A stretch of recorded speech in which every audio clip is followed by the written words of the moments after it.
Hi friends, मैं आकांक्षा Sharma GK with आकांक्षा में आपका स्वागत करती हूँ। आज हम अर्थव्यवस्था के प्रश्न पढ़ने वाले हैं और अर्थशास्त्र का जो पहला टॉपिक है भारतीय कृषि, उसके बारे में हम क्वेश्चन पढ़ेंगे। आज हमारा जो सेशन रहेगा वो 5 नंबर और 11 नंबर का रहेगा। तो चलिए स्टार्ट करते हैं।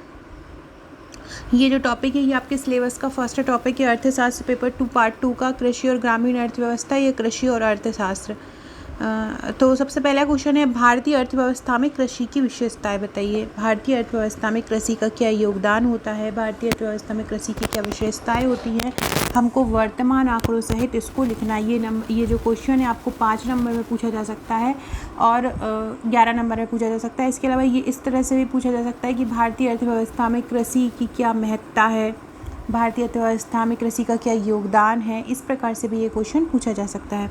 तो लिखेंगे हम सबसे पहले, भारतीय अर्थव्यवस्था प्राचीन काल से ही कृषि पर आधारित है। देश की 70% आबादी जो है वो कृषि पर निर्भर करती है, जिसकी जीविका का मुख्य साधन कृषि है। तो भारतीय अर्थव्यवस्था प्राचीन काल से कृषि पर आधारित है। देश की 70% आबादी, लगभग 70% आबादी कृषि पर निर्भर करती है और ये जीविका का साधन है। अब इसके बारे में विशेषताएं लिखेंगे। विशेषताओं में हम आंकड़ों का भी यूज़ कर लेंगे। इसके अलावा जो अभी करंट आंकड़े आएंगे, जब भी आपका एग्ज़ाम होगा ना, तो उस जब भी मेंस का एग्ज़ाम होता है तो मैं संबंधित आंकड़े उस टाइम करा देती हूँ, क्योंकि मेरा जो अर्थशास्त्र का मेंस का ग्रुप है उसमें भी मैं करंट आंकड़े आपको वहीं उसी समय डाल देती हूँ। अगर कोई करंट आंकड़ा होगा तो आपको वहीं के वहीं एडिट कर लेना है। 1950-51 में जीडीपी में कृषि का योगदान 55% था। वहीं 2014-15 की बात की जाए तो 17.5% रह गया है। मतलब पहले कृषि का योगदान ज़्यादा था। अब क्या हो गया है कि द्वितीय क्षेत्र और तृतीय क्षेत्र, स्पेशली तृतीय क्षेत्र का जो योगदान है वो बढ़ रहा है। तृतीय क्षेत्र मतलब सेवा क्षेत्र, कृषि क्षेत्र प्राथमिक क्षेत्र आ जाता है। द्वितीय क्षेत्र जो विनिर्माण क्षेत्र होता है, जैसे कि उद्योग होते हैं, तो वो द्वितीय क्षेत्र में आता है। तो 1950-51 में जीडीपी में कृषि का योगदान कितना था, आपको याद रखना है, 55% था। वहीं अगर 2014-15 की बात की जाए तो 17.5% रह गया। कोरोना काल में कृषि का योगदान थोड़ा बढ़ा था। देश की 80% जनसंख्या प्रत्यक्ष या परोक्ष रूप से कृषि पर निर्भर करती है।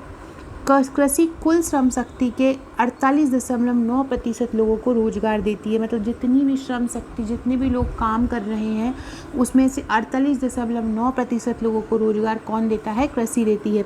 कृषि क्षेत्र में किसी भी प्रकार की मंदी के कारण औद्योगिक क्षेत्र में भी मंदी हो जाती है। अगर कृषि क्षेत्र में मंदी हो जाती है, उत्पादन नहीं होता है, तो समझ लीजिए उससे विनिर्माण भी प्रभावित होगा। विनिर्माण पर मतलब अब कृषि से कच्चा माल ही नहीं मिलेगा तो क्या बनेगा, जो उद्योग में क्या बनाएंगे, और जब उद्योग में कुछ बनाएंगे ही नहीं तो क्या सेवा देंगे, कहाँ से बैंक में पैसा आएगा, कहाँ से व्यक्ति खर्च करेगा।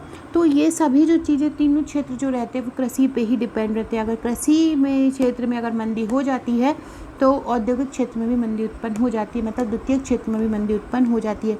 कृषि क्षेत्र हमें खाद्यान्न की सुरक्षा उपलब्ध कराता है। उद्योग के लिए कच्चा माल कृषि द्वारा ही प्राप्त होता है। स्थानीय स्तर पर पूंजी निवेश, लघु और कुटीर उद्योगों में कृषि का बहुत ज़्यादा योगदान होता है। अंतर्राष्ट्रीय व्यापार में विभिन्न देशों को प्रचुर मात्रा में मसाले, ऑयल सीड्स, चाय, तंबाकू का निर्यात होता है, जिससे हमें विदेशी मुद्रा प्राप्त होती है और हमारी जीडीपी बढ़ती है।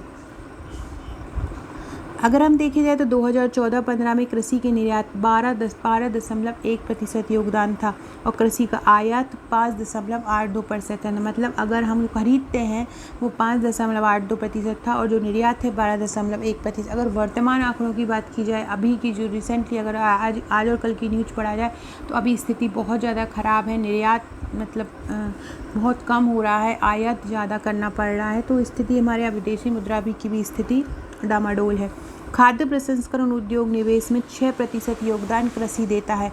ये कृषि की मेन विशेषताओं में आ जाएगा कि ये खाद्य प्रसंस्करण जो उद्योग होते हैं, जहाँ पर खाद्य प्रसंस्कृत होता है, कच्चा माल को खाने योग्य बनाया जाता है, तो ऐसे जो उद्योग होते हैं वो 6% योगदान कृषि में देते हैं। पंचवर्षीय योजनाओं में भी कृषि का बहुत महत्व है। 12वीं योजना में कृषि की विकास दर 4% लक्षित की गई है। 12वीं योजना में कृषि की विकास दर कितनी लक्षित की गई है, तो 12वीं योजना में कृषि की विकास दर 4% लक्षित की गई है। पंचवर्षीय योजना में कृषि का बहुत महत्व है। 12वीं योजना में कृषि की विकास दर 4% लक्षित की गई है, याद रखिएगा। 12वीं योजना में कृषि की विकास दर कितनी लक्षित की गई है, 4%। 55% श्रम शक्ति कृषि पर निर्भर है। कृषि विकास के बिना गरीबी उन्मूलन नहीं हो सकता। अगर हम चाहते हैं कि हमें गरीबी को दूर करना है, गरीबी हटा सकते हैं, तो लेकिन उसका जो गरीबी उन्मूलन कृषि के विकास के बिना तो अधूरा है। जब तक कृषि का विकास नहीं होगा हम गरीबी को नहीं हटा सकते हैं। यह मुद्रास्फीति को नियंत्रण करती है, घरेलू बचत को भी बढ़ाती है। परिवहन उद्योग, भंडारण, प्रसंस्करण में भी कृषि का विशेष महत्व है। कृषि सरकार के राजस्व का प्रमुख स्रोत है। कृषि सरकार के राजस्व का क्या है? मुख्य स्रोत है।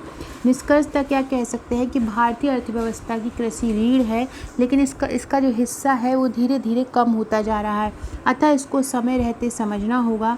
कृषि में लगी प्रचंड बेरोजगारी को भी हमको कम करना होगा। प्रचंड बेरोजगारी वो होती है, ऐसी बेरोजगारी जो दिखाई नहीं देती है। एक घर में एक परिवार में अगर 6 से 7 लोग हैं तो वो सभी के सभी कृषि में लगे हुए हैं। अब ये बेरोजगारी किसी को दिखाई नहीं देती। इस प्रकार की बेरोजगारी को प्रचंड बेरोजगारी कहा जाता है। तो इस प्रकार से हम इसका निष्कर्ष लिख सकते हैं और ये हमारे 2 पेज में अपना आंसर को हम मेंशन कर सकते हैं। अगर भारतीय अर्थव्यवस्था में कृषि की विशेषता आती है तो आप इस प्रकार से 11 नंबर में मेंशन कर सकते हैं और आंकड़ों को लिख सकते हैं। अगला क्वेश्चन हम देखते हैं, गोवर्धन योजना, ये 5 नंबर में आ सकता है। आगे बढ़ने से पहले फ्रेंड्स मैं अपने नोट्स की डिटेल दे देती हूँ। मेरा जो मेंस का पैकेज है वो 41 बुकलेट में आपको मिलता है, जिससे मैं ये पढ़ा रही हूँ। मेंस के पैकेज के ही ये अर्थव्यवस्था की बुकलेट है, पेपर 2 पार्ट 3 की ये बुकलेट है जिसमें से मैं पढ़ा रही हूँ। इसी प्रकार के सभी नोट्स हैं, ऐसे ही सभी नोट्सों को कवर किया गया है, ऐसे ही सभी नोट्स कवर किए गए हैं। प्रश्नोत्तर श्रृंखला में handwritten, flow chart, map, उन निष्कर्ष, इंट्रो सभी के साथ 3, 5, 11 नंबर के प्रश्न कवर किए गए हैं। पूरे सिलेबस पूरे टॉपिक वाइज हैं। 41 बुकलेट में 12 बुकलेट 3 नंबर की मिलती हैं, बाकी 29 बुकलेट 5 नंबर और 11 नंबर की मिलती हैं। 12 बुकलेट 3 नंबर की मिलती हैं और 29 बुकलेट 5 नंबर और 11 नंबर की मिलती है। साथ में इनके 25 व्हाट्सएप के ग्रुप प्रोवाइड किए जाते हैं। जैसे मैं अर्थशास्त्र पढ़ा रही हूँ तो अर्थशास्त्र का आपको एक ग्रुप मिलेगा। अर्थशास्त्र के ग्रुप में अर्थशास्त्र से संबंधित क्वेश्चन आपको दिए जाएंगे। जैसे कि मैंने आज एक क्वेश्चन दूंगी कि जो स्मार्ट सिटी हैं, स्मार्ट सिटी का जो विकास है वो गांव के विकास के बिना अधूरा है, स्पष्ट कीजिए। तो इस प्रकार के जो क्वेश्चन हैं वो फैक्चुअल आते हैं और मतलब इस प्रकार क्वेश्चन पूछे जाते हैं PPSC में या अदर PSC में। तो इस प्रकार के क्वेश्चन मैं उन्हीं ग्रुप में प्रोवाइड कराती हूँ। तो ये ग्रुप आपको हमारे नोट्स लेने पर ही मिलते हैं और कोई इसकी अलग से कोई इसका क्राइटेरिया नहीं है कि हम आपको अलग से ग्रुप प्रोवाइड करें।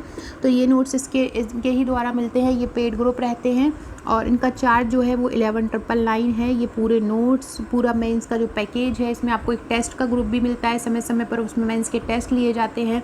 एक एडवांस्ड ग्रुप भी मिलता है, एडवांस क्वेश्चन वहाँ पे दिए जाते हैं। तो ये 41 बुकलेट आप जहाँ भी भारत में रहते हैं वहाँ आप मंगा सकते हैं। इसकी सॉफ्ट कॉपी भी ले सकते हैं। सॉफ्ट कॉपी मतलब PDF।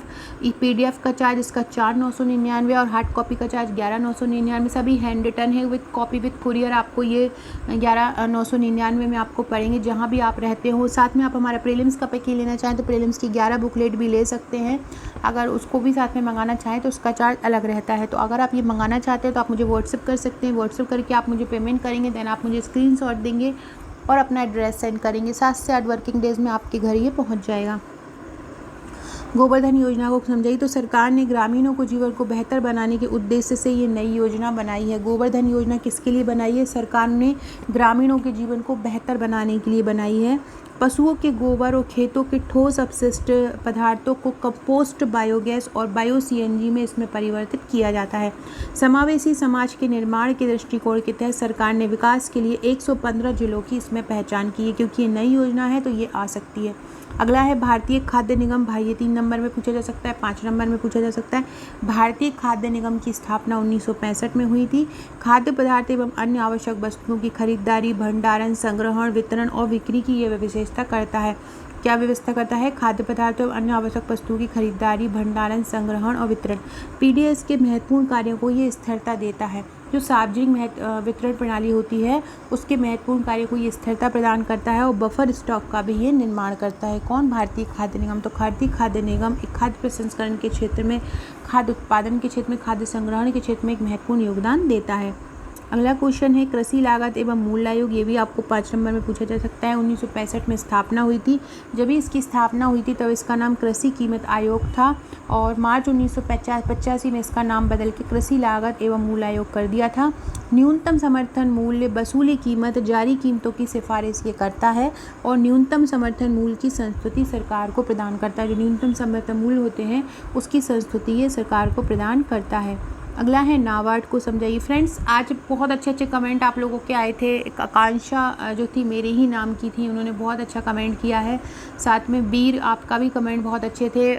Thank you so much इतना प्यार देने के लिए और मुझे बहुत अच्छा लगता है आप लोग कमेंट करते हैं और इतना अच्छा लिखते हैं। बस यही आशा करती हूँ कि आप अच्छे से पढ़िए और जल्दी से जल्दी सिलेक्ट हो जाइए।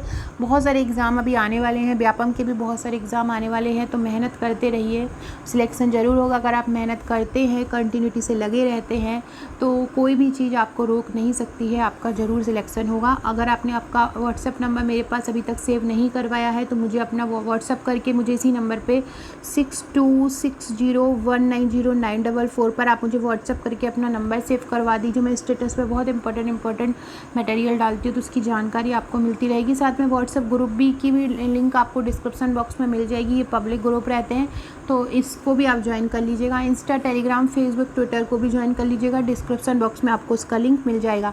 नाबार्ड की जो स्थापना हुई थी वो 1963 में हुई थी और उस समय इसका नाम था कृषि पुनर्वित्त निगम। जो नाबार्ड है उसका पहले नाम क्या था, कृषि पुनर्वित्त निगम है और फिर 1982 में इसका फिर पुनर्गठन किया नाबार्ड के नाम से। ग्रामीण ऋण की ये सर्वोच्च संस्था, अगर आपसे पूछा जाए ग्रामीणों को ऋण देने की जो छोटी छोटी संस्थान का मेन लीड रोल कौन करता है, जैसे कि हमारे यहाँ जितने भी कमर्शियल बैंक है उनका लीड RBI करता है, ऐसे यहाँ पे कृषि की जो ग्रामीण ऋण की जो सर्वोच्च संस्था है वो नाबार्ड है। इसको राष्ट्रीय कृषि एवं ग्रामीण बैंक कहा जाता है। इसका उद्देश्य है ग्रामीण क्षेत्रों में कृषि, लघु एवं कुटीर उद्योगों, दस्तकारियों और अन्य आर्थिक गतिविधियों को प्रोत्साहित करना।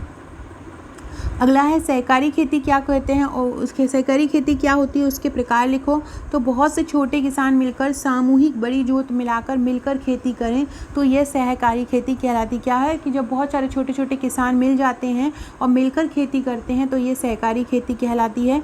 इसमें श्रम, पूंजी, तकनीक आसानी से प्राप्त हो जाता है तथा उत्पादन भी बढ़ता है। इसमें क्या होता है, इसमें श्रम भी मिल जाता है, पूंजी, तकनीक आदि आसानी से प्राप्त हो जाती है और इसमें उत्पादन भी बढ़ता है।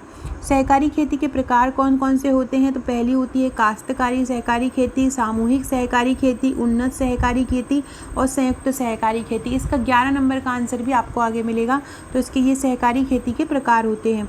अगला है ई नाम से क्या आशय है, तो ई नाम राष्ट्रीय कृषि बाजार कृषि विपणन को ये बढ़ावा प्रदान करता देने हेतु एक विकसित वेब पोर्टल है। मतलब ये राष्ट्रीय कृषि बाजार को एक मतलब जो कृषि है उसकी क्या रेट है इसके लिए एक पोर्टल तैयार किया गया है जहाँ पे आप सब अपना मतलब जितने भी कृषक हैं अपना दर्ज करा सकते हैं और इसको राष्ट्रीय कृषि बाजार का नाम दिया गया है और ये कृषि विपणन को बढ़ावा देता है। 14 अप्रैल 2016 को ये लॉन्च हुआ। डेट भी याद रखिएगा, 14 अप्रैल 2016। इंटरनेट द्वारा सभी राज्यों की कृषि मंडी को इसमें जोड़ा जाता है तथा एकीकृत, मतलब इसका उद्देश्य है कि एक एकीकृत कृषि बाजार बना एक जगह पर। जैसे कि नॉर्मली वेबसाइट होती हैं कमर्शियल शॉपिंग वेबसाइट होती है जैसे कि अमेजन हुआ, ऐसे फ्लिपकार्ट हुआ, ऐसे कि ये एक कृषि मंडी है।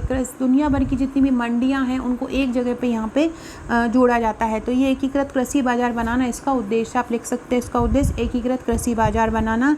और इसकी लॉन्च कब हुआ था, 14 अप्रैल 2016 को ये लॉन्च हुआ था।